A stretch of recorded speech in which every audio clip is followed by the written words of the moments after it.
Today we're making my very own version of oatmeal nut butter chocolate chip cookies. That sounds wonderful.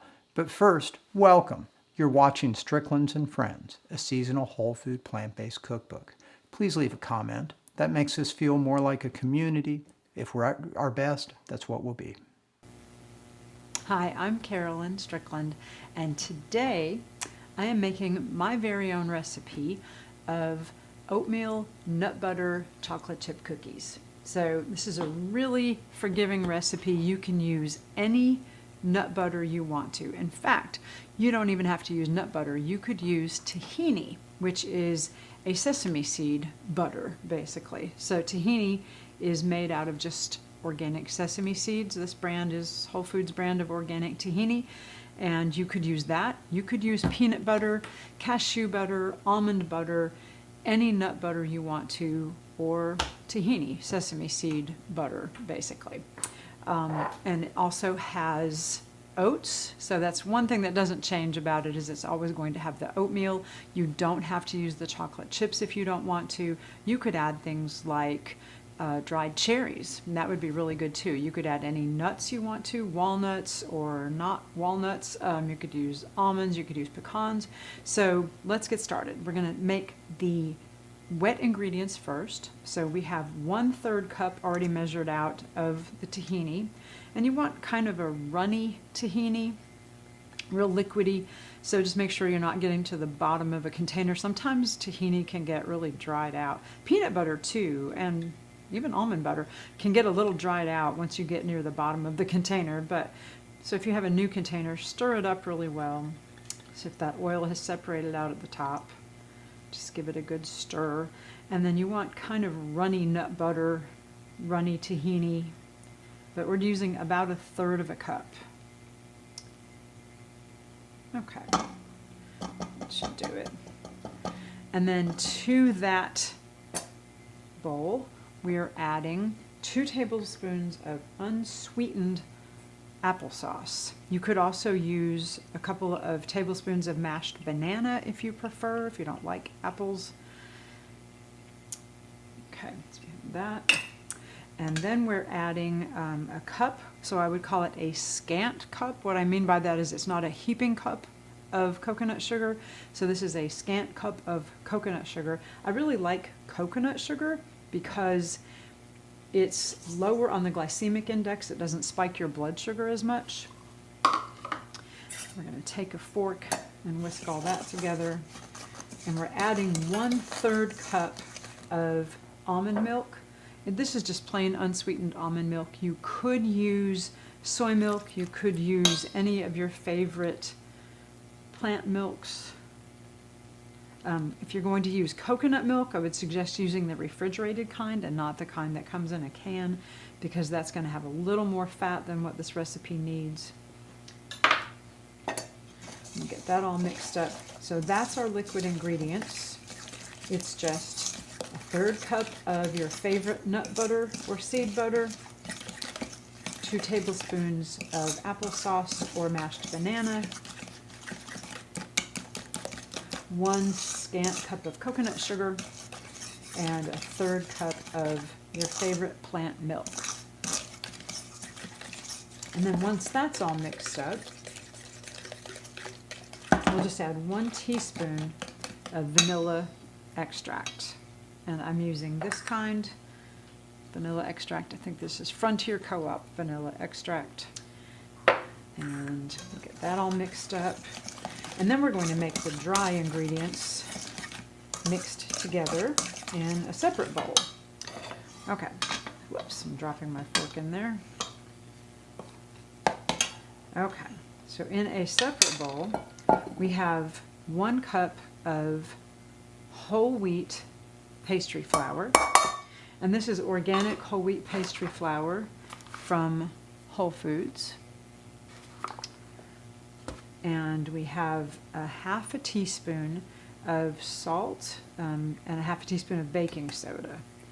So remember, when you're using salt, you want to use iodized sea salt, because iodine is a very essential mineral for your thyroid, and you definitely don't want to get too low on iodine. In fact, when you're eating a plant-based diet, it can be easy to get too little iodine because we don't eat seafood, and if you're not eating a lot of things with iodine in it, like iodized salt, then you might not be getting enough iodine in your diet, and your thyroid will suffer for that. So, with a fork, and we'll mix that up. So we'll mix the dry ingredients, which was just flour, baking soda, and iodized salt. There. And we'll set that aside. So once we have that mixed up, add that into the wet ingredients, mix it all up. This is a very wet and sticky batter because we're about to add some other things to it that will make up for that.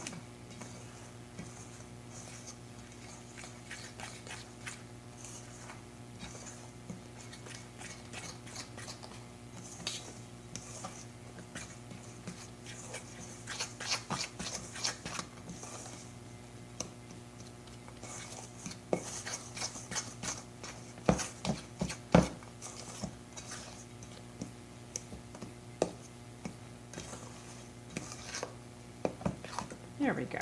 So you can see how well that all came together. It's very dark because the coconut sugar tends to make it a little bit darker than your traditional cookie batters look.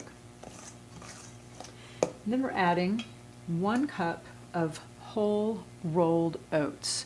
So whole rolled oats, not instant oats, not oat groats or steel cut oats, whole rolled oats, also known as old-fashioned oats.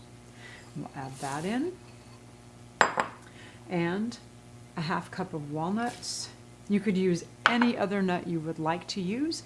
You could use pecans, you could use almonds, the more chunky little pieces of almond, really the sliced or slivered almonds, the really thin little ones, don't work quite as well. They'll kind of fall apart in here.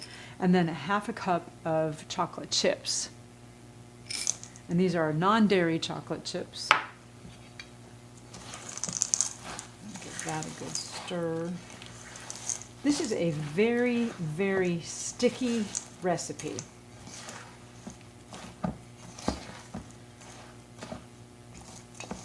So if you are used to the chocolate chip cookies that maybe your mom made when you were little, these are going to be stickier going on to the baking sheet.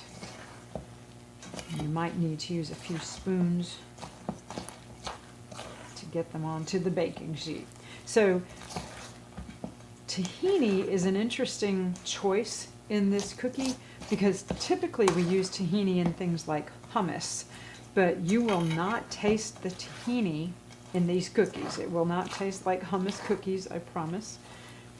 It comes out very sweet and really, really delicious and soft. They're very, very good cookies. Okay, so I'm using a Sucanat baking mat on my cookie sheet. So I have cookie sheets already lined with Sucanat baking mats. I'll get a spoon. And just scoop out maybe a melon ball size of cookie dough. And we'll set those out. This should make about 24 cookies.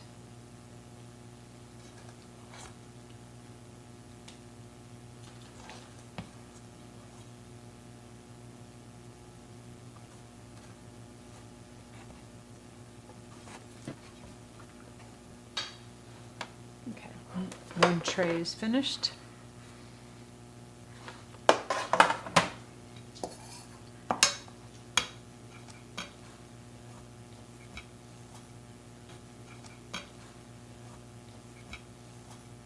So we have 2 whole trays finished and ready to go in the oven. They're only going to bake for 8 minutes at 425 degrees.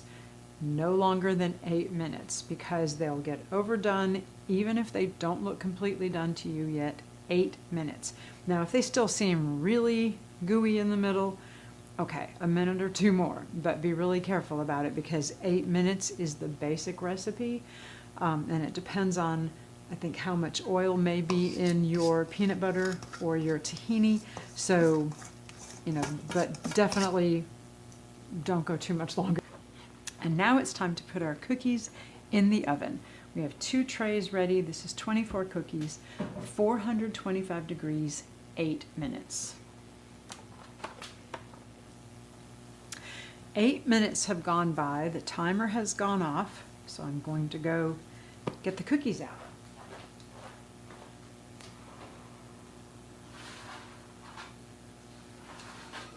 Well, they look really good. They're still a little bit soft looking, but that's okay because they will firm up as they sit and cool. So they're not jiggly, but they're soft and they're starting to crack on top, and that's what you want, just a few little cracks on top. Let them sit and cool for about 10 minutes and they'll firm up and be absolutely delicious.